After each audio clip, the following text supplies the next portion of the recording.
What is up, everybody? You are tuned into another episode of Chopping It Up with Q and V podcast.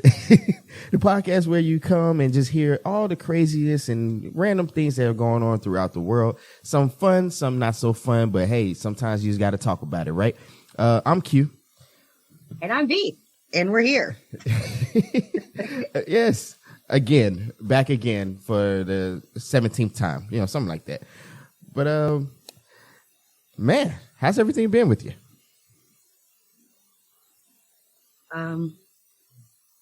Work sucks.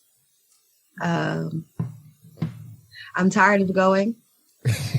If there's any person out there that wants to sponsor me so that I don't have to go to work and can just, make candles in peace and sell those, or just make podcasts or whatever. Yeah. The point is, if there's anybody out there that'd like to sponsor me so that I don't have to go to work, I would greatly appreciate it. Please inbox me for more details. And that's where I am with that. There you go. I mean, understandable. I mean, this day and age, and probably since forever, work has not been fun for most, unless they feel some kind of value from it. But that's a whole nother story.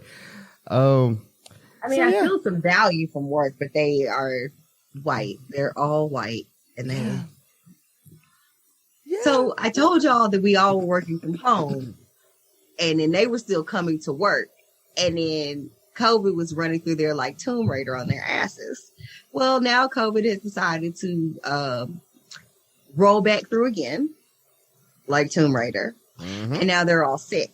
And they wonder why I stay in my office with the door closed and my mask on. And I'm just like, because y'all are journey. And they were like, that's rude for me. And I was like, but I feel like it's accurate because all of you have COVID. Like, the HR person has been literally gone for 21 days. Like, not even two. Like, lady has been sick. Oh, and that's what I told somebody. And they were like, oh, she just has COVID. And I was like, no, she don't just have COVID. Because if you just have COVID, your ass would have been back at work by now. You don't just got COVID. Like, you are sick. Yeah. And they were trying to downplay it. And I was like, yeah, okay. But that's been the case so far, where these people, it just makes me wonder. Actually, not wonder. It just kind of enlightens that we are very, very ignorant to a lot of subject matters here in the U.S. And I only say the U.S. because I never lived anywhere else. Pretty sure it's like this in other places as well, or some other places. But we it is. And I mean, that's to be like, we can say, maybe we don't know for sure because we don't live other places, but I'm going to be very honest. Every other place, except for America, the countries are like landlocked, if that makes sense. Like Europe, for instance. Europe obviously is an amalgamation of many countries, but they are all connected by rail. You can get back and forth. They cross the borders back and forth until the whole Brexit situation. But as a culture, as a whole, they are very tuned into the things going on into the other countries because as a landmass, that affects them directly. Yeah, it's a form of collectivism that goes on there. Right, and it's just going to be the same for most other places. America, the U.S., is really the only place where we just don't give a fuck about anybody else. Anyone else? Because of states' rights or whatever. And it's insane. Like, there is this level of individualism that is also trumped by this level of, like, this state, right, the rights of my state are more important and we have to do what's right for us versus the country. And it's just like, well, if that's the case, why don't Yeah, it doesn't make sense. Federal funds, and you want to use the federal, like, none of it. Like, I get the point because they didn't want it to be like England, but like, yeah, it shows like y'all are dead now, so we just gonna keep giving. We gonna quit giving these white men grace, but y'all are real. They were really fucking stupid. Like, God bless you. The Constitution is cute or whatever, but it just seems like y'all did a lot of harm, and now you got these people out here thinking that their state and their individualism is more important than the collective good, and that's just not gonna work out for any of us. It doesn't work out. It makes sense when you only had 13 states, but it's a little bit harder when you have 50 plus. And let's go ahead and keep it real. We have technically 52 states because Puerto Rico and DC should be states. Keep it funky. but we just Right. keep them out of it for some reason, for whatever reason. But it is kind of funny because I think my freedom, and I say that like that because that's how they sound when they say it. My freedom argument is like the slowest argument I ever heard, because people only speak about freedom in the context of what they can do, but not the collective freedom of everyone. So yeah, and that's the part that's always confusing to me. Like it's very clearly stated in all of this that you have individual freedoms and protections, but those only go up to the point that they entrench or tread on the individual freedoms or rights of other people, or make it to where it is a danger to yourself or the collective whole, which is why you can't yell bomb on a plane or fire in a movie theater. Like I said, there are limitations to everything for that exact reason, because individuals cannot be trusted to not try to push the boundary. Yeah, So obviously there are exceptions, and for some reason they seem to forget that there are exceptions that mean your freedom only goes up to the point that it encroaches on someone else's. Exactly. And that's where you then get into the arguments of rights of specific groups, gay rights. Yes. Should a person, because of their religious freedom, quote unquote, be able to tell a gay person they can't have a marriage certificate? The answer is no, because the fact that you have the freedom for religion within the same amendment, you have the freedom from. So just because you have the freedom to practice doesn't mean you can exercise that or force that onto anyone else. I'm sorry that no one ever figured that out, but it's whatever. Plus, the Constitution was written with 1776. There's a process to actually update. It's called an amendment. Maybe we need to make it modern, but I'm not going to get into that. Time for some new ones. Who knows? But I will say, I think it's interesting. I really want to know how much money Christian evangelicals have funneled into these super PACs and these Republican candidates, because for me it just seems like, granted, these people came over here because they said they were facing religious persecution, but that's not the case for everybody. Because I always like to joke with people, Texas does this thing where they're very proud, and Texans are a very independent people, and we prop up people like Sam Houston and David Bowie and, and Sam Bowie and David Crockett. And it's like, they were criminals. Mm-hmm. Are we going to forget that part? Texas used to be some backwater ass swampland that nobody wanted to live on until they found out there was oil here. And those white men left America to come to Texas to evade capture because they were fucking criminals. They're not special. They're criminals. No, they're renegades. They were, hold on, what's the, fucking criminals. Rebels. Yeah, they were rebels. Yes. It's weird. There were things, they weren't even good criminals. They were fighting for religious freedom or some other shit where it's oh, well, the law was wrong. No. Yeah. And even the idea that people were fighting for religious freedom was not true, because persecuting people. Yeah, Jesus. Yeah. I mean, if anything, they were persecuting other people. Yes. And got mad when they were like, "We're not about to do that," and they were like, "Fuck it, we're gonna leave. We're gonna take our ball and go to America." That's exactly what the fuck they did. Nobody was bothering those goddamn people. No, it's actually funny. A lot of people don't know this, is that America didn't become a pro-Christian state until the Cold War, because the USSR at the time, or the Soviets for shorthand, they were hardcore, mostly atheists. And just because we had to be the opposite of socialism, we had to be hardcore Christian. No, we're Christian, which is also when you started getting under God in your actual Pledge of Allegiance. So there you go. Fun fact for a lot of people. Pledge of Allegiance didn't have under God till the 60s. You want to know some wild shit? So I had jury duty at the beginning of August. And so I went to jury duty, right? And the judge comes in and we all rise. Because they have us all crammed into this room, 200 people, shoulder to shoulder in these fucking chairs for jury duty. Because they basically pick enough people to satisfy whatever cases they have on the docket. Instead of having multiple jury meetings. They just literally bring 200 people into a room and then just pick the amount of people they need to sit on juries. And then they tell you when to come back for that. Yeah, I know, right? Super weird. So we're all sitting in there. I got my mask on. The people around me, thank God, had their mask on too. But there was a lot of people in the room with no mask. But I digress from that because that is not the point of the story. The point of this story is the judge walked in. They said, all rise. We all stood up. Instead of that motherfucker sitting down, he said, let's remain standing for the pledge. What? Why? You see? I mean, okay, is this a softball game, bro? Like with baseball? Hell, I don't know.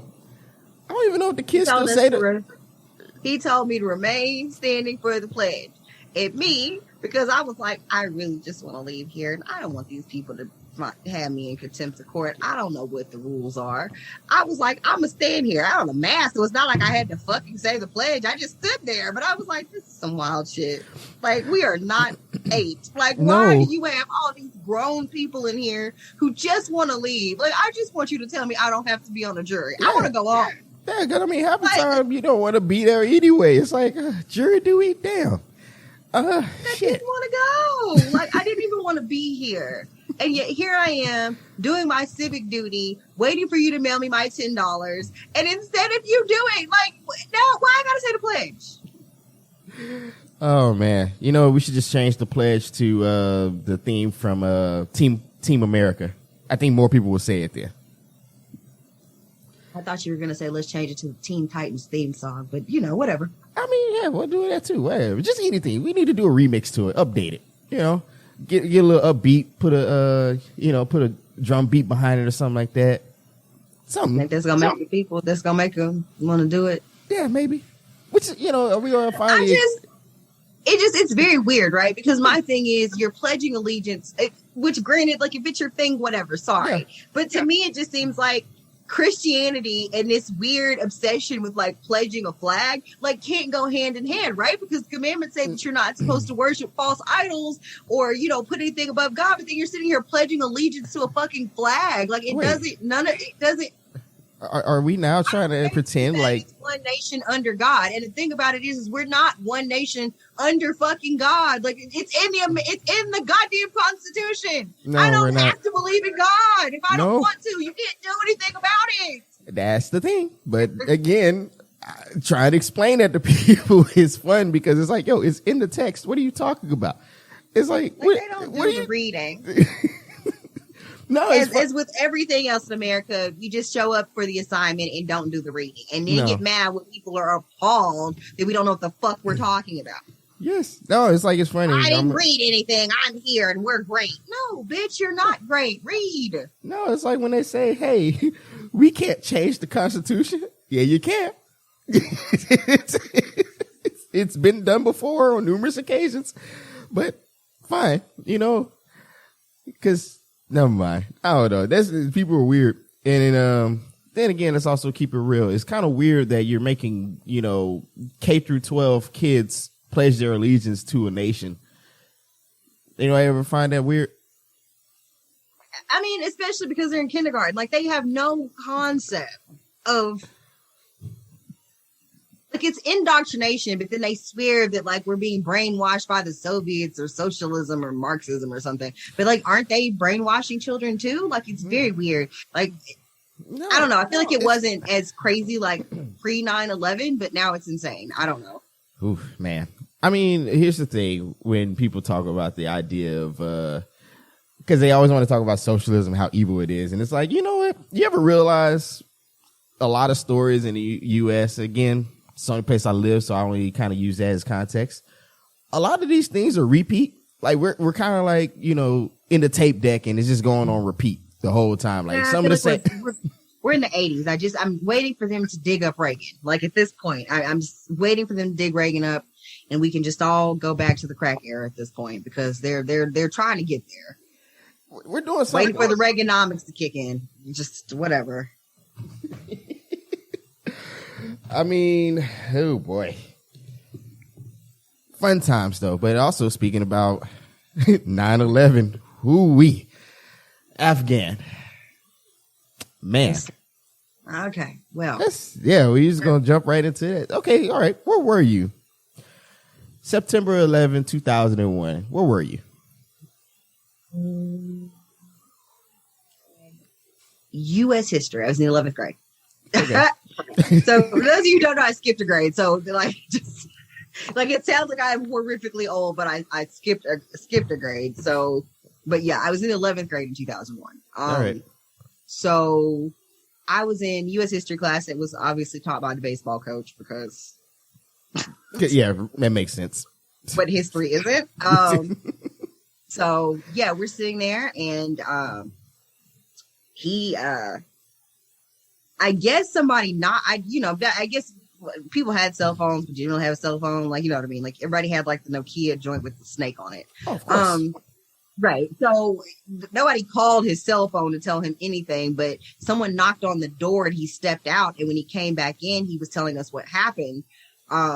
And so then, because obviously there's not enough televisions for every classroom, we were told that we could go to the library to watch the TVs in there that they had wheeled in so that we could see what was going on and watch the news. Yeah. So ours was similar. I was a freshman in algebra, actually. And yeah, all of a sudden our teacher, like, she walked out. And she came running back in, like, hurry up and turn the TV on. And we're like, okay. And we turned it on. It was the news. And, you know, we're 14, 15. We don't really know what's going on. She got a little upset at us because she was like, oh, y'all need to be paying attention. They just attacked us. And we're like, oh, who's they? What are you talking about? And then, of course, we started seeing it, which is funny because at the time, it looked like it was like a movie or something. And it's like, damn, that shit's weird. And then, of course, you know, that's what sparked, you know, Baby Bush and his administration. And that's when we go ahead and went in, you know, full on. Instead of going against the Taliban, we actually went with a war against terror. You know, that whole good spin.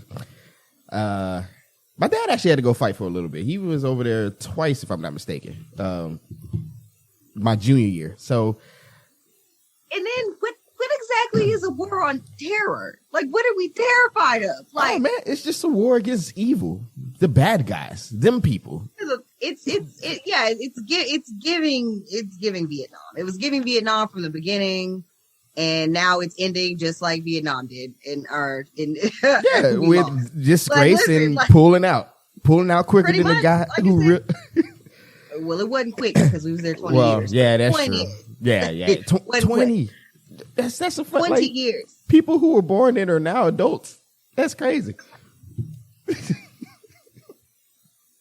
I mean, when you think about it, that is insane. People that were born literally in the year 2000 or the year 2001 have never known a life where we were not occupying Afghanistan or Iraq. There are children that were born whose parents were in the military and went off to fight, and they have been constantly cycling themselves over to the Middle East the entirety of these people's lives. Yes. That's got to be insane. It kind of is. And then when you think about it, yeah, honestly, like these kids literally could not hold their own necks, like could not hold their own heads up or walk or crawl. And now they are enlisting in the military to go fight the same fucking war. Yeah. I mean, again, yeah, it was basically Vietnam 2.0. It's about, I think Vietnam was 10 and this one was 20. So there you go.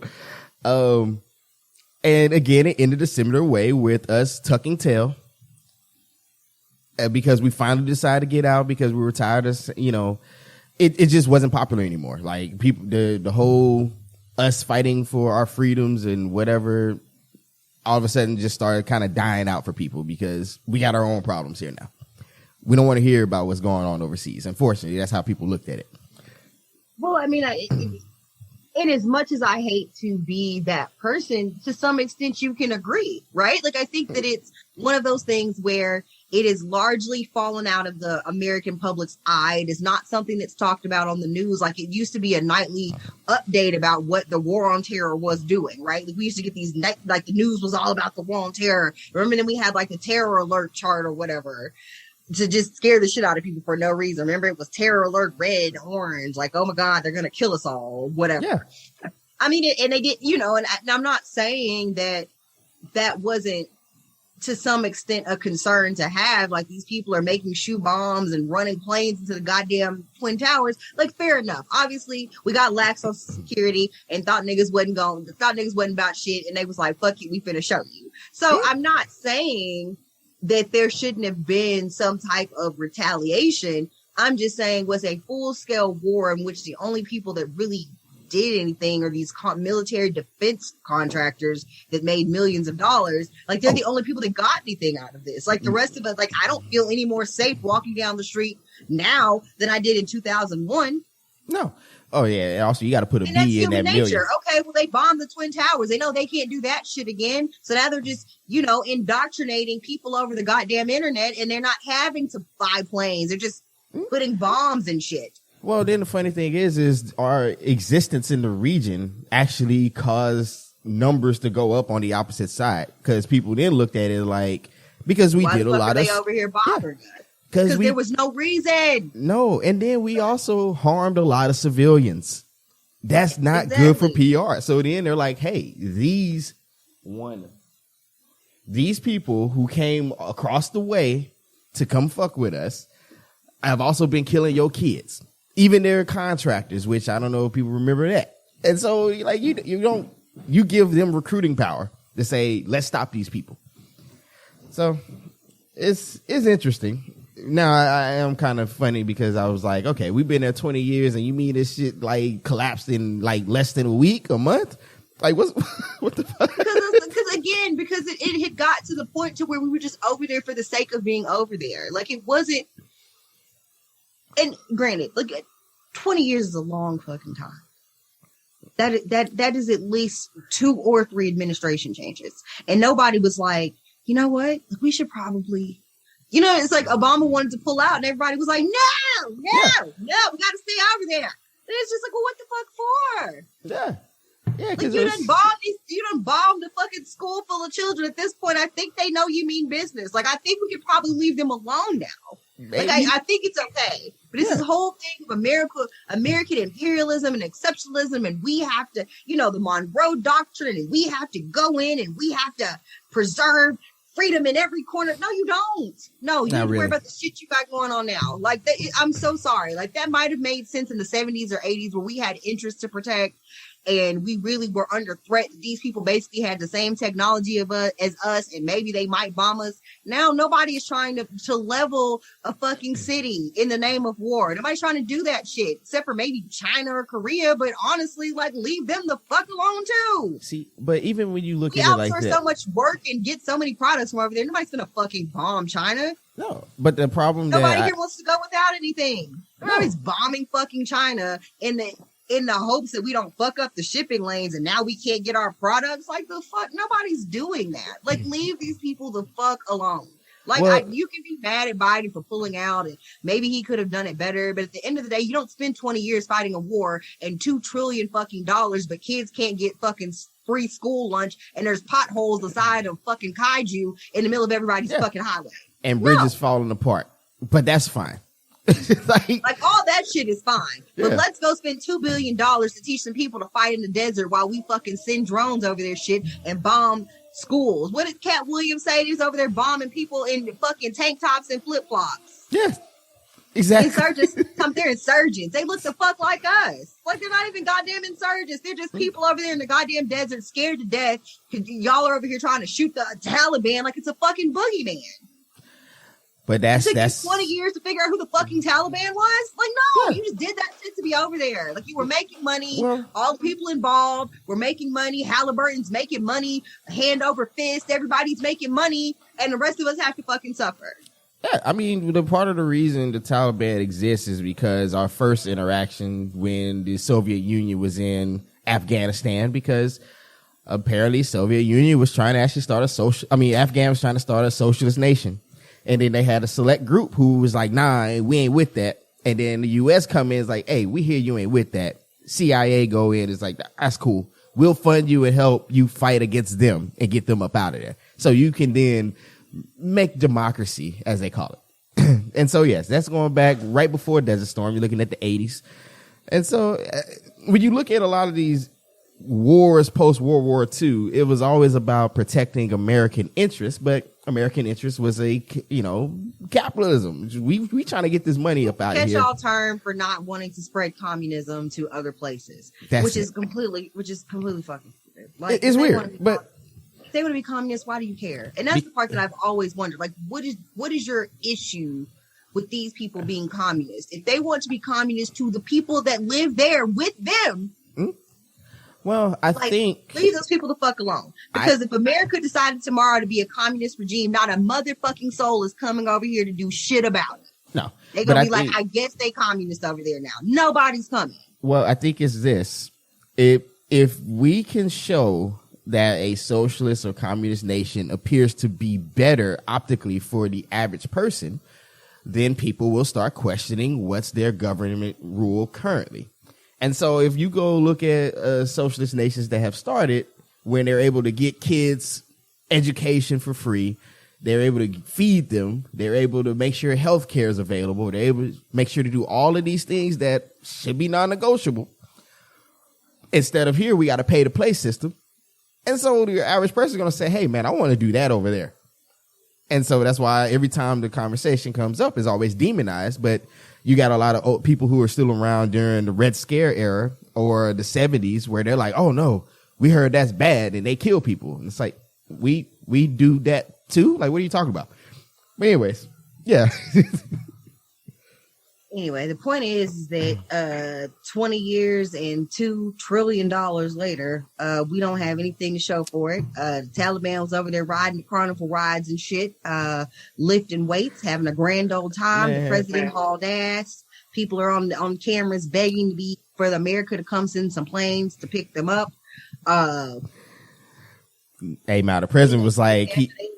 After they rolled all the bumper cars and lit them on fire and said couldn't nobody else use the bumper cars. And then they told all the women that shit was cute over here when y'all was walking around out here and shit, but don't do that no more. We ain't doing none of that no more. Come on, hey, none of that no more. Go grab your where your boy at? Where your son? That's 5? Yeah, he your escort now. Well, at least that's what I hear. I know you thought it was cool where you could just go to the market and you don't have to worry about bringing him, but you're gonna have to start bringing him again. So sorry. Go ahead and pick him up. Go ahead and turn around and get them. Cover your face. Too much of your face is showing. Yeah. You thought you had a little bit of rights. Huh? That was cool, wasn't it? Yeah. Cancel all that. We good. I mean, but also, if you not gonna try to fight to keep these motherfuckers out your shit, like, what do you want us to do? Like, that again, like, it's not that we have bigger fish to fry, but we also whisper have bigger fish to fry. Yeah.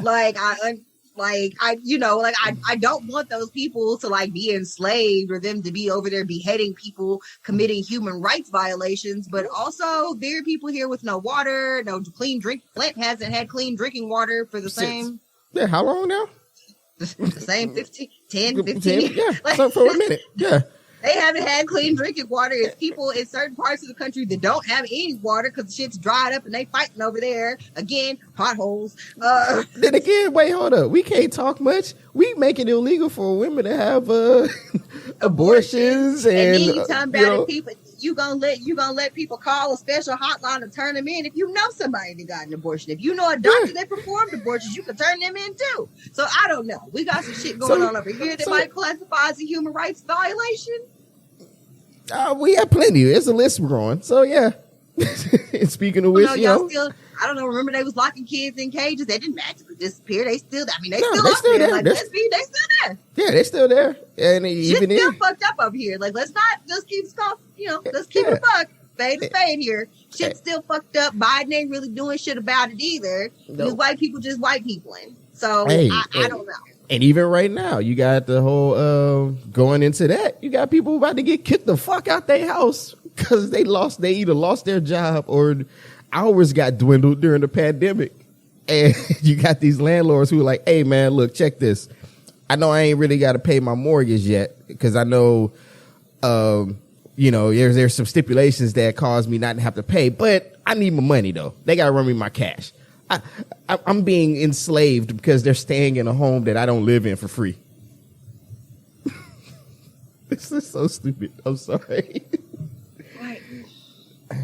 And here's the thing. I can empathize and sympathize with them as people, landlords, because granted, not everybody is a conglomerate. Some of these are people who had an older house, moved into a bigger house, didn't sell the house, and decided, you know, hey, this will make a nice rental property, and they aren't necessarily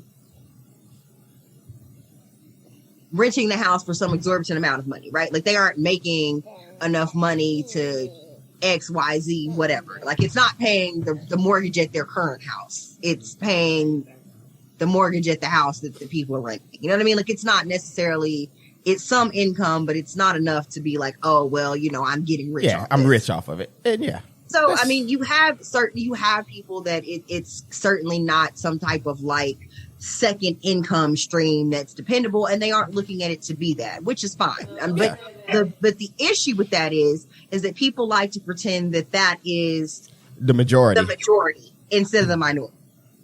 Like it's a cute basically it's like a cute campfire tale, but it's not the majority of landlords. And the majority of landlords, there's an issue where there's a disconnect. And again, I think it is one of those things where we were talking about people want to blame the wrong person. Like there was a rent moratorium in place. Mm-hmm. There should have also been one for mortgages, because if you are relying on rental income to pay the mortgage at a property and they are not paying, there certainly should be some type of application or funding that you could get to cover that. And instead they were putting it on renters to be like, oh, well, you need to apply for rent relief and blahgy, blahgy, blahgy. Mm-hmm. And that points out the issues, because if you go pull out a mortgage because you think you can extract someone else's money at a higher value and they pay your bill plus you take home some, that's already the makings of a system that's fucked up. I don't know. The last few, which granted, you are paying them for housing, so I get it to a certain extent. Like it is what it is. However, when people do things, houses are a limited resource. Yes, we can agree to that. Like the amount of houses that exist are the amount of houses that exist, unless you purchase a home and have it built from the ground up. But how many people are in a position to purchase a home and have it built from the ground up? Not many. So, not hell. Most people can't even get a mortgage to get a house right now because of how the exorbitant cost is continuing to rise for whatever reason. And this is the issue I have with housing is no one can really explain to you why the value of the home continues to rise and others continue to fall. And it's just all based on, well, people decide they want to be there, therefore we can decide to charge more. That's why I said when you come to the idea of a housing market, it's kind of iffy at best. There's no rhyme or reason for it. It's just because it is. And so you start, and then when you even look at like how many homes are just vacant because people are choosing not to sell them because they're trying to get the most out of it. If you look on average, there's enough homes readily available to almost house almost 100% of the U.S. Almost. There's enough homes available to house everybody with some left over, to be perfect. Exactly. There is. And so then I have the question is like, why can't we distribute housing based on need? And if there's excess and people decide they want to buy a vacation home, then you can do that. But it doesn't put people in a position where they have to go without or pretty much give up half their check just to live. Yeah. And then I think the other part is that when these housing costs continue to rise, it prices people out of their neighborhoods. It prices people out of the cities, because you have to look at it as also like the other part goes hand in hand, right? We're in the middle of a pandemic. You have people that were working for $7.50, $8.50, whatever the fuck it is that they want to charge people, whatever minimum wage is in that particular city.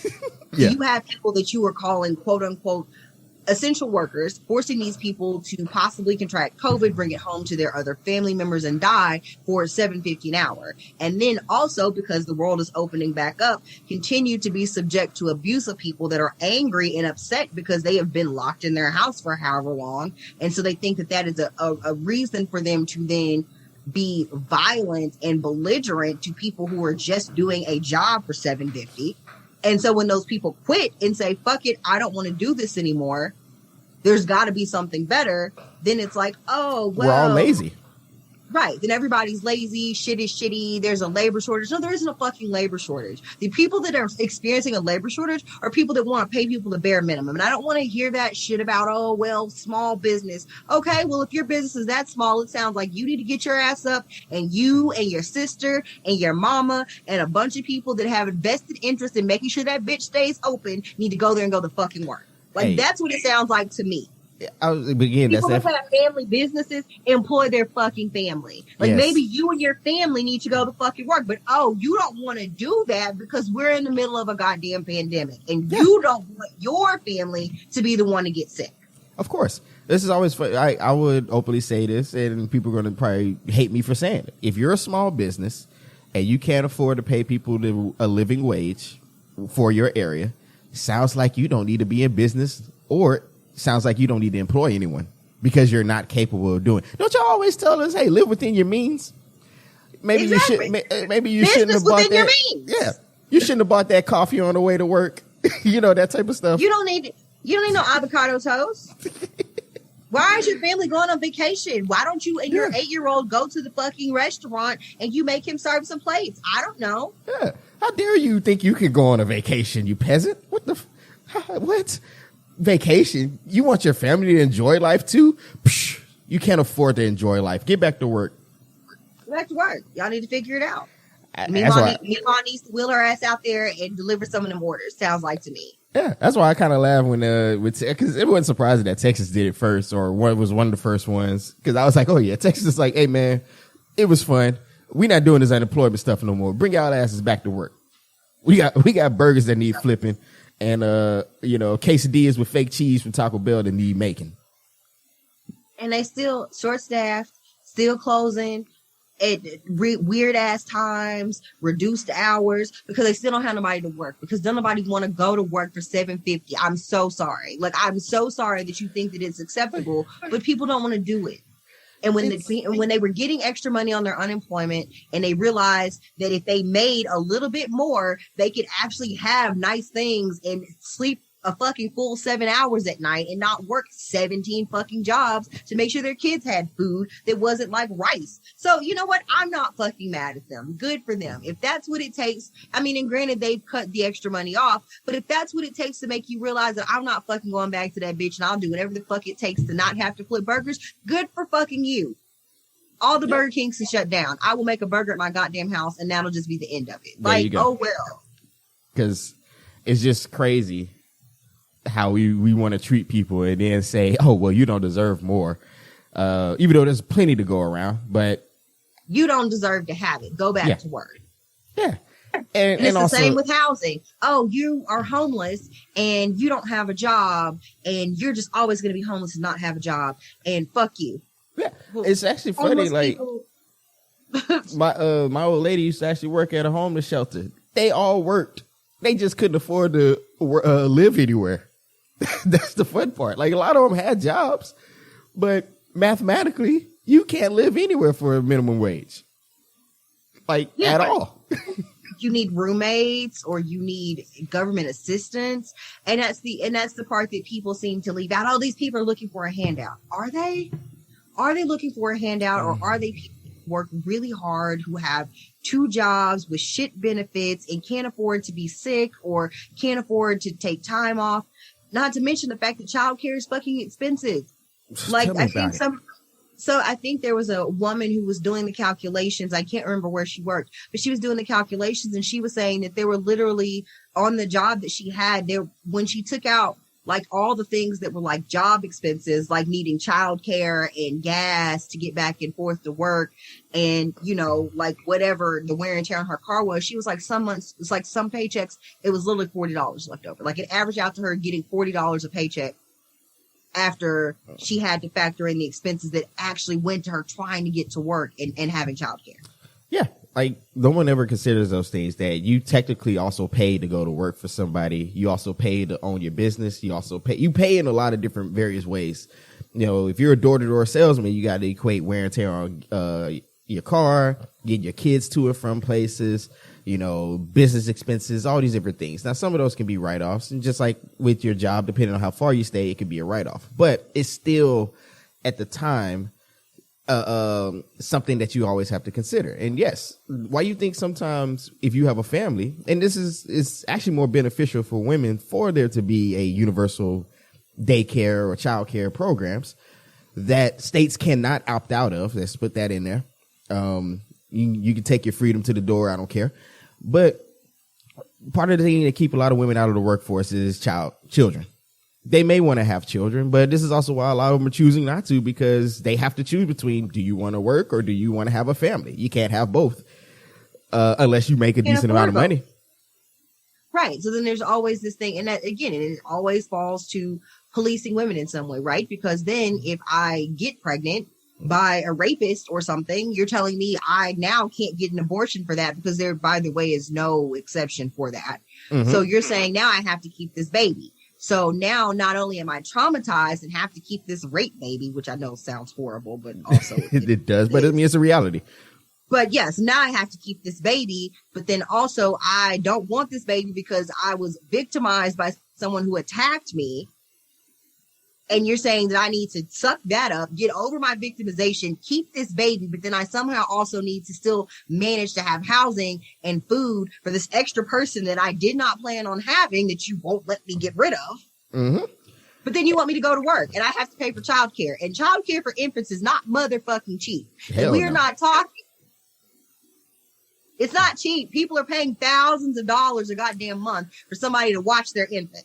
I remember thousands of dollars. We were looking for our little boy, and I called one up, and it was like $14.25 a month. But they said they could give me a 10% discount because of where I work. Yeah, a whole $140 off.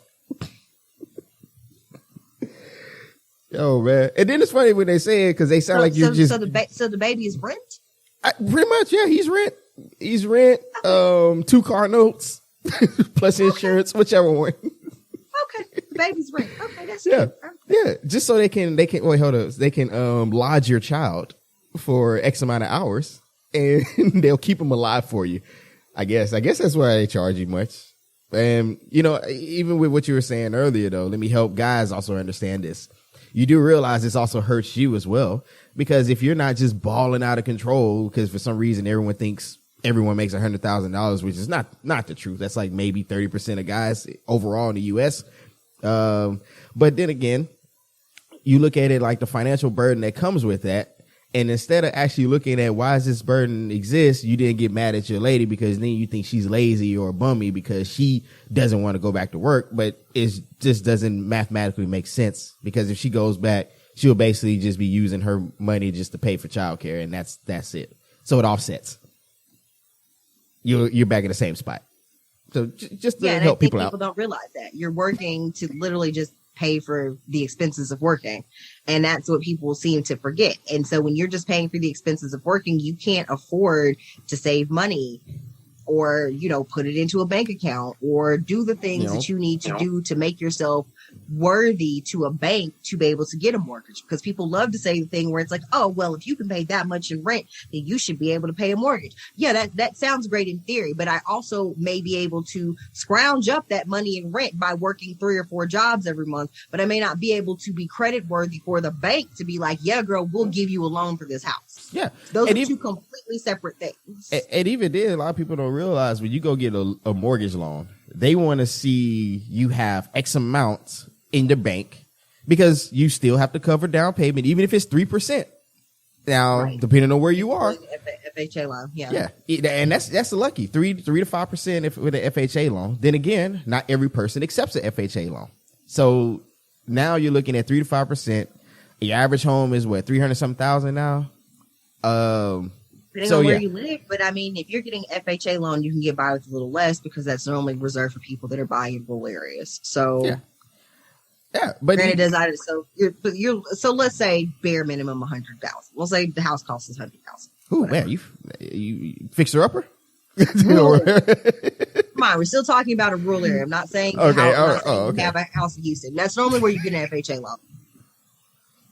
Somewhere rural, that normally is what they're looking at. Like if Lufkin would probably count as somewhere you could use an FHA loan and get a house. Yeah. I think the last time I looked at purchasing one, $150,000 was about what I was looking at for like. Man, I wish. That's 150,000. I mean, but again, like you have to look at the area. Like how much more could you possibly expect to get from someone? You know what I mean? Like it's not like there's a influx of jobs or whatever. Which, granted, now that may be substantially more because it's my understanding that these people are buying, you know, $15K over asking price, sight unseen, and just because they want to get out of the city, they're just buying houses any motherfucking where. So yeah, because people are being able to work from home now, so those prices have pretty much jumped up by 200%. Oh yeah, we're gonna say pre-COVID price because post-COVID these got all kind of shit going. Yeah, because I'm not buying no house sight unseen for fucking $20K over asking price, and that's wild to me if that's even a thing. Which is why I expect that we're gonna see some. We'll see what happens. We're gonna see some 2008 realness here very shortly. Yeah, and it's the same process again. Because these people are going to have to go the fuck back to work, and all that working from home shit is about to get cut short. And if your motherfucking ass moved across the country to live with your mom and daddy to save money during the pandemic, and you've been working from home, then people are going to expect your ass to come back to the goddamn office. And when you can't, they're going to fire you. Hey, right. And that's just real. And some people are opting out and getting other jobs so they can still work remotely from home. And a lot of companies have tried to up things to where people could still continue to work remotely. But we are going to get to a place where these people are going to expect shit to go back to normal. And people are going to be expected to go the fuck into work. Yeah. Period. Which even then, it doesn't make sense because... And they're going to be trying to sell these fucking houses. Yeah, they don't pay $20K over asking for, and they're not going to get it because everyone's going to be selling the fucking house, and we're going to see this shit bust. This shit's going to fall the fuck apart, and it is only a matter of time. I mean, the bottom always falls out. It happens all the time. This is part of the reason why you got to decommodify housing, because some people also buy these homes for a come up. So, oh well. But yeah, there's one guy on Twitter. I'll send you his profile. Oh boy. Because I'm not going to, as much as he annoys me, I am not going to I'm not going to put him on blast like that. But he buys condemned homes and shit and then flips them, but he's also like selling classes for hundreds of dollars on how YouTube can get into flipping house. He's one of those people. And then when people were like, you gross, you suck. He was like, I don't suck. I'm making money and I got 3 condemned houses and no designer clothes. And I was like, oh God, you're lame. That's a problem though. The fact that, so gross. We're going to talk about that next time. He bought the house and like kicked homeless people out in the middle of fucking winter. And it was just like, you are really fucking gross. That's monstrous. But like, you're gross. Like, I don't. But unfortunately, in our curse, you have to be a shark if you want to live off the backs of others. Like the whole object is. Well, I mean, the whole idea of living off the backs of others in itself would make you have to be a shark. Like, there's nothing symbiotic about that. Yeah, you have to be. I guess they're getting housing out of the deal. Like, they're getting 4 walls, but even then, a lot of these motherfuckers don't want to do any type of improvements. If something breaks, they don't want to fix it. So it's just like, well. And the reason I always say, like, it's because this is where my argument would be. It's like, it's. What's the term I want to use? It is unethical because there's a difference between me selling, I don't know. I'll use this example, shoes. I know people always got on Jordan for her, and even though it's technically not his call, but Nike for selling Jordans at an exorbitant amount. Okay. Yeah. This is where I would say, fine, he can sell that if he chooses to, because there are other options for you to choose from, other forms of Nike, Reebok, Adidas, etc. Or hell, if you want to really go below, Shaq's, but I would never do that to my kid. But anyways. What's wrong with affordable shoes from Shaq? Man, look. Okay, fair. Well, honestly, like, kids now wouldn't know that Shaquille O'Neal played basketball unless you told them. So I think that's also a thing. That's true. You would essentially be buying your kid like the equivalent of me, like, buying my kid, like, I don't know, jelly sandals or some shit. Oh, like, whatever. You know what I mean? Like, you would be buying your kid something that they really don't have a reference for. Like, oh, those are not the cool hip shoe. Like, your kid wouldn't have any reference for why the fuck. You know what I mean? Like, that's when you buy my kid like gaucho pants and like a skinny vest and like a bring Jabot jeans back or Jinko jeans. All my people back. What would their reference for that be? So they'd be like, well, this is lame. Like, it wouldn't even matter that it was Shaq per se. Just that That would be somebody they don't have a rep. That's the nigga that be commentating on TV. Like, they don't know who that. Yeah, why? Like, why they know does he played. Unless your kids are, watch basketball and enjoy basketball, like, they wouldn't have any frame of reference for that. Yeah, but I hear the KDs are actually pretty, usually, reasonably priced. Yeah, they have some there. But what I mean is that, and Kyrie's shoes are actually pretty reasonably priced as well. Yeah, but you see, and this is where so you have options with those. You can choose, and hell, you can even buy out a season, which makes it cheaper. That's fine. Yes. But those are still optional. You don't, you're not required to have those particular brand. But when you look at things like housing, food, utilities, there's no alternative. You have to have these things just to live. And so then when you put a paywall or a pay barrier, especially you look at places like Dallas is super fucking expensive. And we still have jobs, the audacity to have jobs like Walmart and HEB, and they think, yeah, these are good jobs. But no one, like in our area, half the people who work at Walmart can't live here because they can't afford to. So they also have to drive into work. Yes, I would agree. So yeah, that's where you start bringing in. That's my argument, and I'm always up for it if someone wants to go there. Well, no, yeah, I mean, but that's the part where we were talking about people being priced out of neighborhoods, right? Like, you need somebody to work these places, but you're not making it affordable for them to work. I remember one time I was reading about Walmart did like a grocery and turkey drive for Thanksgiving for associates, for people that work there. And it's just, well, what if you're ethically paying them the amount of money that it would require for them to live and work here, why would you need to have a Thanksgiving turkey drive for the people that work there? And also, I know for a fact y'all barely pay any taxes. Why wouldn't you just provide a turkey and a box of canned goods and stuffing to all of your associates and then write it off on your taxes? Like, what the fuck are we even talking about here? What? You want us to do a good? Come on now. Like, what's wrong with you? That's like, not how business. None of that makes fucking sense. You are outsourcing help for your associates, but you are literally one of the biggest employers in the goddamn country. Yes. Well, I mean, I also heard them McDonald's. You also used to post the resources for food stamps and, Medicare and all that stuff too. So it's not surprising. Which, I mean, good for them. At least they're doing something better than, remember that when they had that fucking form they were sending out when they were doing that partnership with like the little pay card about what about the breakdown of your budget and how you could make your money stretch. Oh, job yeah. 1, job 2, no heat, phone bill $60, internet $20. And I was like, what the fuck is this? Like 1950? Yes. Like, what is this? Oh, do they have $20 internet somewhere? They don't got no $20 internet nowhere. They don't. That means you watch the internet on your fucking phone. That means you borrowing internet from a neighbor and paying and kicking in $20 on their bill. Oh man. Yeah, you siphoning stuff from your neighbor. You had to, because there's no way that any of that stuff works. But that also goes to show the disconnect on how much things really cost, which unfortunately it costs you more to be poor in here versus, wealthy. Because if you're wealthy, people pretty much give you shit for free because they want. Which is insane. Yeah, that's pretty much advertisement. So yeah, that's always fun. But I remember it was talking about healthcare, which should be free, by the way, especially since everybody's out here doing the crate challenge. You up for that? You gonna do it? No, I won't be. For those of you who don't know and who are living under a rock, basically crate challenges, these people have taken the milk crates of our youth where people were using them for basketball hoops. And they have basically stacked them up into a pyramid. And it is your goal to walk up one side of the pyramid of crates and down the other without injuring yourself, falling, or knocking any of the crates over. Now. So people have dreams of being Super Mario.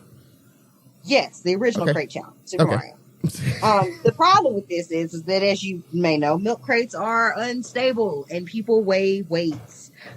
So we have had some really epic fails that I have seen, and I've had some people do it. I saw a lady do it in heels, and I was like, look at you, girl. Look at you, girl. Hey, that's hardcore. More power to her. And she made it up one side and down the other with no problems. But what I have noticed, that the lighter the person is, the easier this is for them. If they have a decent center of balance, then people that weigh less seem to do better with it. Yeah, for kids, sure, because they're 90 pounds. The Now, I just want to say to you old motherfuckers that are running up and down these crates, do you really think that it is okay or even advisable for you to do a crate challenge when you know you don't have health insurance or life insurance? You get out there and snap your smile. I seen one guy, I was like, man, you know he gonna hurt. He got up and walked off, but you know, deep down, he like, God damn, that shit hurt. But, ooh, I can't, I gotta keep it tough. A lot. I saw one where the two guys fell off holding each other, and I was like, I don't know what that was about. And then I saw others where they started throwing stuff at people so they would fall. I saw one where the guy they'll just go and kick. They'll walk up and just kick him. The crates over. Nah, man, we gotta fight now. Like, that's, you try to kill me. Like, seriously, man. Yeah, like, and that's the thing. Like, it's bad enough that you're doing it, but you can, if you feel you're falling, you can you can't guide yourself to the ground, but certainly you know, have a better sense of your body to be able to kind of stop yourself or brace yourself or whatever. But a person comes up and kicks 7 of the goddamn crates out the way, you're just whatever. You're just in the air. And then you seriously injure somebody, and then what? Like, people always, to me, that's really the equivalent of throwing people in the pool and they ask not to. Yeah, like, you just don't know what's going to happen. And I just don't understand this need that people have to be essentially awful human beings to other people. Like, you know, the people are getting injured. And instead of you just being like, well, if they want to do it, I'm going to just stand by, you're going to push the crates out the way and then damn near kill somebody. For what reason? Because it was comedy? Maybe? I don't know. Like, real comedy or like Instagram comedy? But I think online comedy, man. You know, we trying to go viral.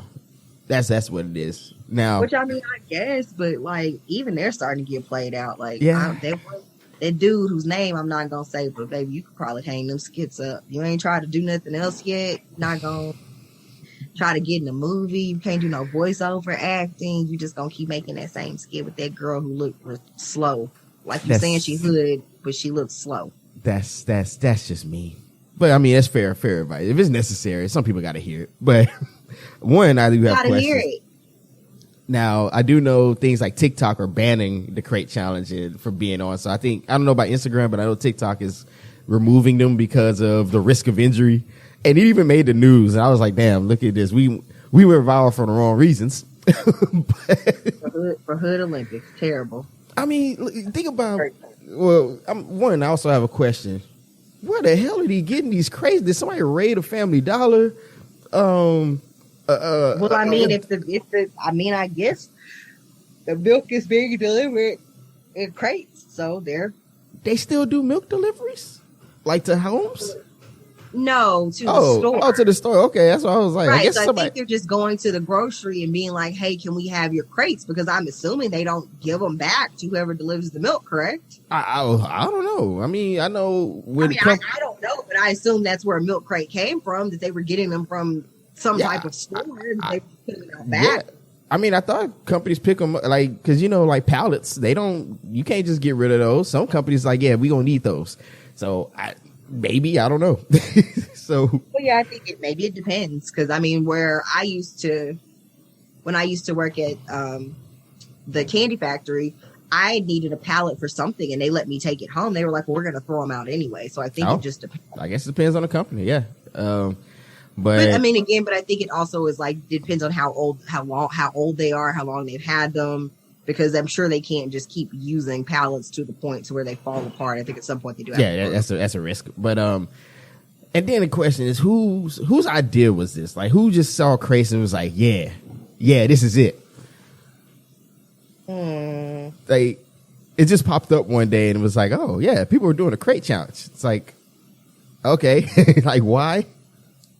Because they can. Okay, that's fair. Oh man, we need to stop. I don't know what made them want to do it. Like, that's the insane part. Like, we're in the middle of, like, people are dying, and you're like, you know what I should do? Also try to die. Yeah. Like, since COVID would have come take us either way, let me just expedite the process. Like, that's how it comes off, man. Yeah, it's like, which is crazy. Like, hospitals are full, y'all. Y'all gotta calm down. The hospitals are full, and you trying to do shit that's gonna land you in ICU. Don't do that. Yeah, like, oh man. Oh It's well, terrible. man. Yeah, I won't be doing that. My fat ass not get on top of no Nah. milk crate. You can stack mine 3 high, and I might can do it. That's the best I got. Yeah, and then That I'm way, good. if I had to jump off because I'm not balanced, I can just jump off and land on my feet and walk off. Like I don't need nothing else. That's okay. Yeah, I'm good, man. I don't have nothing to prove. Oh man, but we just need to stop internet challenges altogether because like some of them can be funny, but we had the Tide Pod challenge. Then you had ghost pepper chips, people eating, almost killing themselves. Yeah. There was the people eating the spoons of cinnamon. Yep, then that there was was that. the ice bucket. Then people were doing the ice bucket challenge for ALS, but then they weren't pledging any money or saying that it was for ALS. No, and then you had people doing the milk gallon challenge. It's like, why? Like, hey man, for the clicks and the views, man. That's what you got to do, I guess.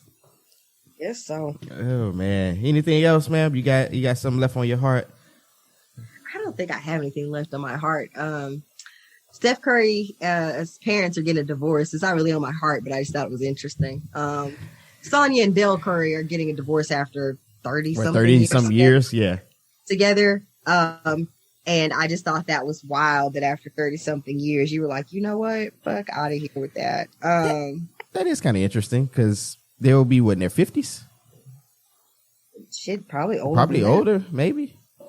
Well, I don't know. They met in college, apparently, so I would assume about 24 they may have gotten married. I don't know, but so they put them about 54, 55-ish. But one fun that I found funny was that some guy, he hit up Seth Curry's DMs. Not Seth, Dale Curry. And basically tell him, hey, B, you don't want to come back out here, man. There ain't nothing out here for you. If you can work it out with your old lady, do that. Like, I'm telling you, don't do it. You gonna fight. Like, he was going on and on. I'm at the city. Oh yeah, it was a whole thread that he made. So the funniest one, he said these people are 60% crab leg, 30% iced coffee, and 10% vape pen. So he made it pretty clear that this is not somewhere. He said, beloved, whatever went wrong, go back and make it right. They pegging out here. So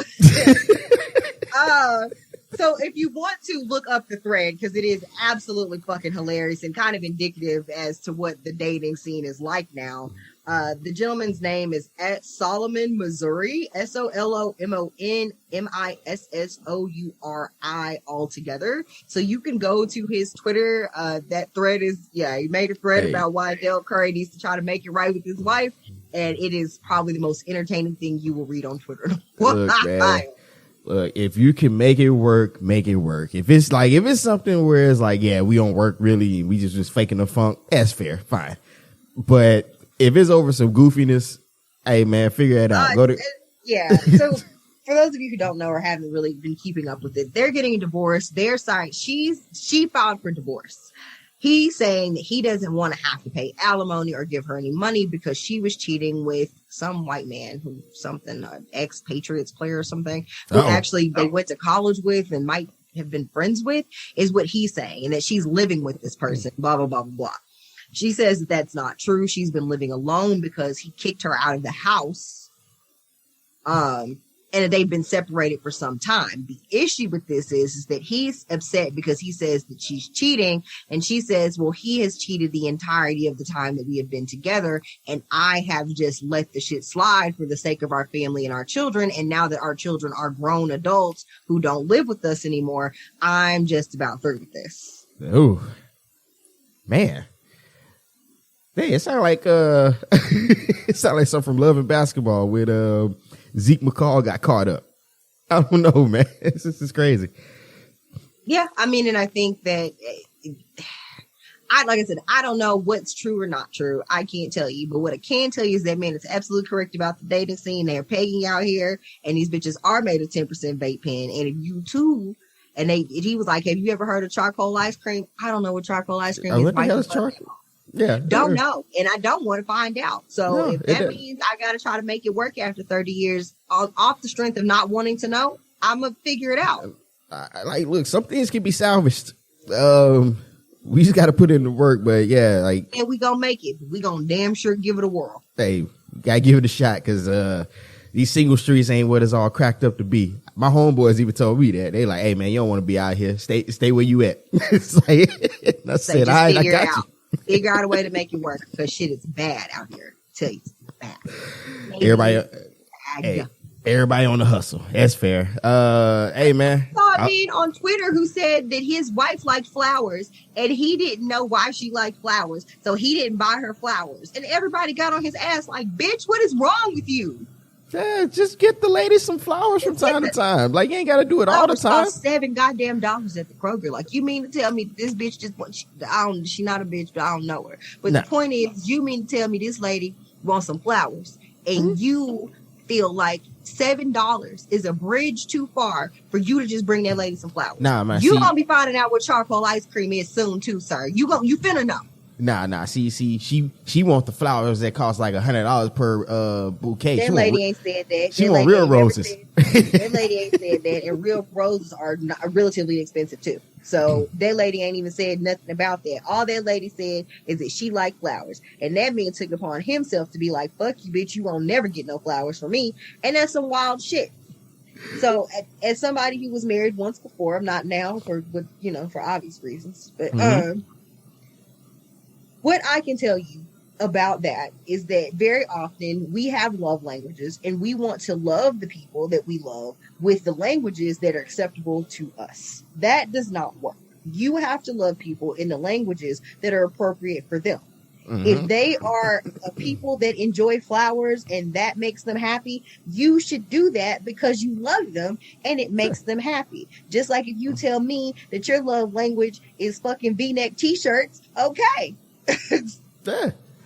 I mean, I may not understand it and I may not want a V-neck t-shirt, but what does it hurt me to buy you some fucking V-neck t-shirts? I'm just saying, like, whatever it is.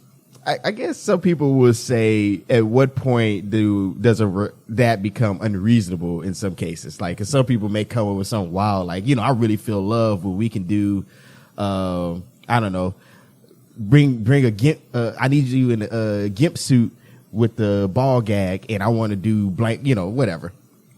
And some people may be like, I'm not saying that you have to. Obviously, there are things that you have to talk about and discuss with a person. But I also will say that if a person is into, a fucking latex suit and a ball gag, that is something you knew about them from the beginning. You hope so. You would hope, so I just don't know how far into a relationship you get where a person somehow springs on you that that's what they're into. And now you have to have a serious discussion about your relationship because now you like, oh, this bitch crazy. Like, I don't think that happens. I think you kind of know if a person is into that kind of thing. All right. So like, V, the way that I feel love from friends is if you're able to invest on getting me a Nissan GTR. It's only 100K. And on sale, we can get it 80. And that's fair if that's how you feel love. However, I think that we're talking about it within the scope of most normal people. We're talking about the scope of most normal people's relationships, right? We're not talking about that. We're talking about the scope of most normal people's relationships. And so I think that what happens is that we forget that people very often just need the little things done, right? Not everything needs to be a grand gesture. And I think there's always this feeling that if I am doing what's expected of me, why should I do any more? And that comes from both sides. I don't think that is gender specific. No, I think that comes because, again, I will just say this. I don't think people understand what love really truly is because in a lot of cases when we get in our relationships, love is usually gone within year one. And now we just have this whole cooperative coexistence. And so we don't feel as if we need to actually do anything else because you've been here. And then, of course, we take people for granted, too. Hell, you can just take something like simple, like a friendship. How many people just don't even pick up a phone and call a friend they ain't talked to in a while? Because, well, I'm busy. They're probably busy. So there you go. We'll just leave it at that. So, yeah, I think this is kind of how we are as humans, at least in our current existence. We don't really think about doing extra or even just the bare minimum works, I guess. Well, yeah, and I think if we accept the bare minimum from people, then they get used to doing it, right? Like, I think if you demand, but there's also that pushback where when I think men and women both, because I again, not gender specific, but when people say that they are expecting more of their partner, all of a sudden it becomes, oh, fuck you. That's why you're single. You're not never going to be with nobody. And it's like, well, what is so wrong with having certain expectations or wanting more than the bare minimum from someone and expressing that? I don't know. I honestly don't. I can just say from a guy's perspective, I don't know if a lot of women really care about how we feel love. I'm not saying just as general, like this is just my dating experiences. I know as a guy, I somewhat cared. I don't know. It's kind of weird. Like it's one of those things where. Think about this. Like, think about if someone were to come to you and say, this is my ideal lady. And if you feel you may not fit that, then you say, well, in that case, you need to go find that person.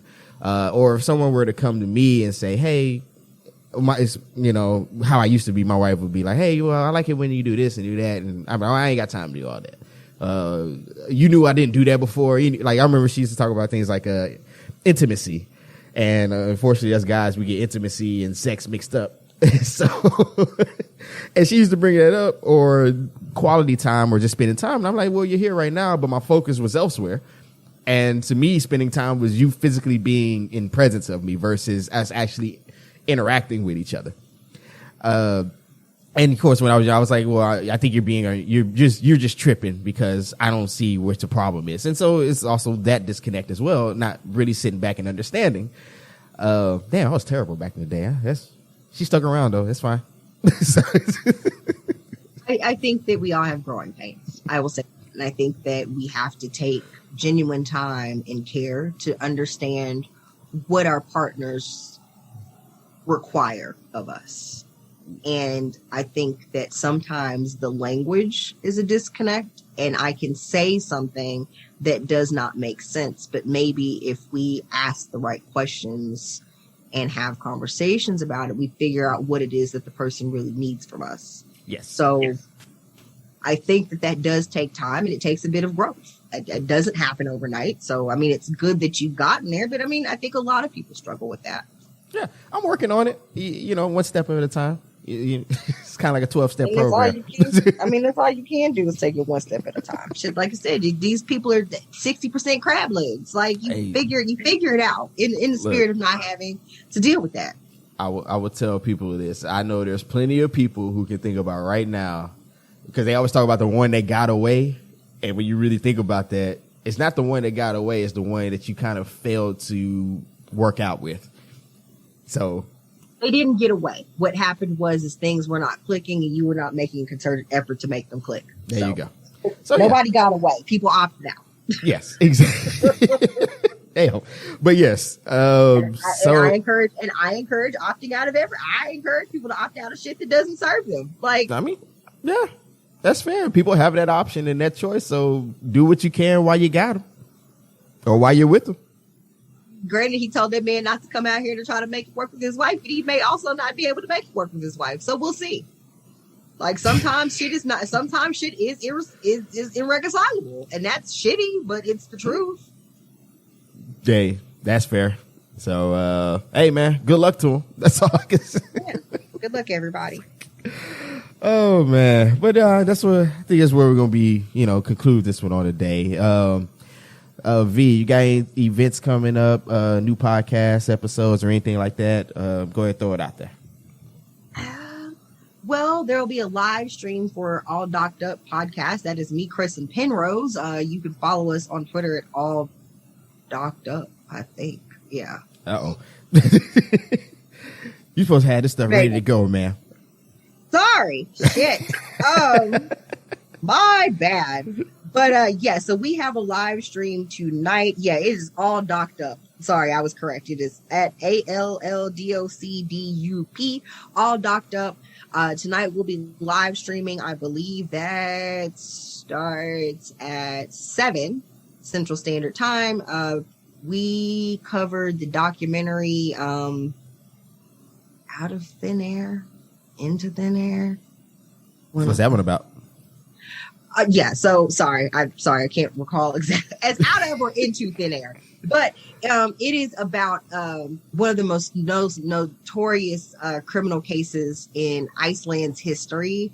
It's from the 70s. Basically, two guys disappeared like a year apart, and they somehow managed to turn that into convicting like 6 people for these disappearances with no bodies and no physical evidence. So it is wild. Oh.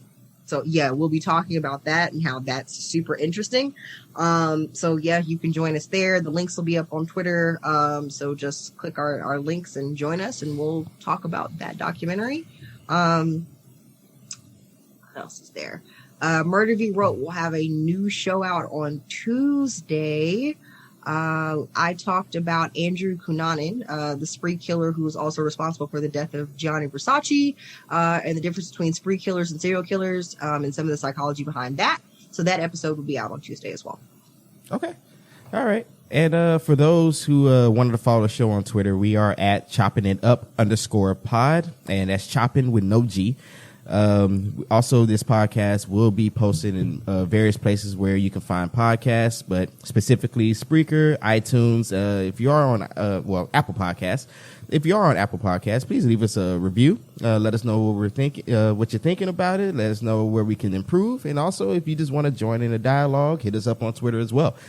And I will be doing another episode with Eric, one of my homeboys, doing. Hi, Eric. Happy Politics, where we can also discuss some of the more in depth about, some of the things that kind of spilled into this episode. But there we actually, kind of go more into depth and, historical theory references and things like that. So yeah, check us out if that's your get down. You should check them out because that show is amazing, and so is Eric. So. All right. So other than that, we appreciate everybody who's rocked with us for so long, those who are newcomers, and those who even just share with others. We are also looking to bring in some more guests onto it and kind of get back to the original roots of how this all started. But, yeah, I mean, if you're interested and if you're doing a podcast or YouTube or anything like that, hit us up on Twitter, and we can go ahead and try to arrange that. Other than that, I think that's about, and we about. Laters.